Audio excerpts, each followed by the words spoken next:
Cher peuple du Luango, cher peuple du Sud Congo, vous avez été très nombreux à nous solliciter, à nous interroger sur les origines de Sassou Deni et de sa bande et ou de sa cohorte de bandits peuplant actuellement les bords de la Lima, un territoire appartenant en réalité au royaume Téké. Après un travail de recherche de 4 années, après avoir désarchivé 399 traités coloniaux passés entre la France et les chefs traditionnels africains, travail effectué et entrepris sous le contrôle et l'assistance d'un collège d'avocats, je peux vous dire aujourd'hui, moi, Tata Zinga, sans risque de me tromper, que Sassou Deni est bien un nordiste. Oui, un nordiste, mais un nordiste béninois car né à Edo, qui est une localité située au nord du Bénin, donc dans le sud du Nigeria. Le sieur Sassou est né en réalité en 1937 et il est arrivé dans le territoire qu'on appelle aujourd'hui Congo-Brazzaville en 1943 par le port de Ndjindji baptisé par les colons de Pointe-Noire. Étant ici fait observer que la première vague des déportés de l'Afrique de l'Ouest, comme ils avaient été nommés par les colonisateurs français et européens, est arrivée dans le nord de l'actuel Congo-Brazzaville en 1905. Cette vague était essentiellement composée de repris de justice, de bandits, de bébés noirs de l'époque dont la France ne voulait pas qu'ils puissent transmettre leur comportement déviant, leur comportement de malfrats aux populations dociles et travailleuses qui peuplaient l'Afrique de l'Ouest du début des années 1900.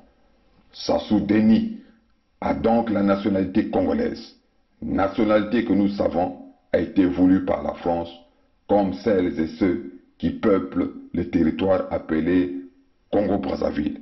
Mais il est, à dire vrai, béninois.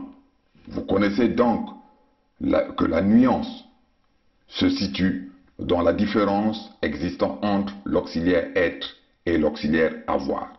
Si Sassou et les Mboshi étaient effectivement des Congolais, ils auraient servi et défendu les intérêts du peuple Congo, les intérêts de celles et ceux qui sont issus du grand peuple du Congo d'Antotela.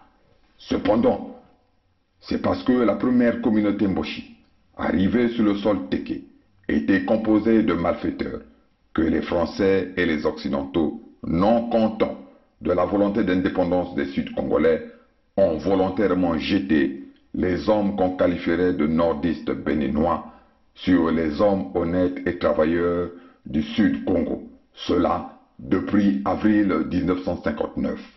Face à la violence, face aux crimes, au vol et à la dépravation de mœurs, nos anciens n'ont pas compris l'origine du mal.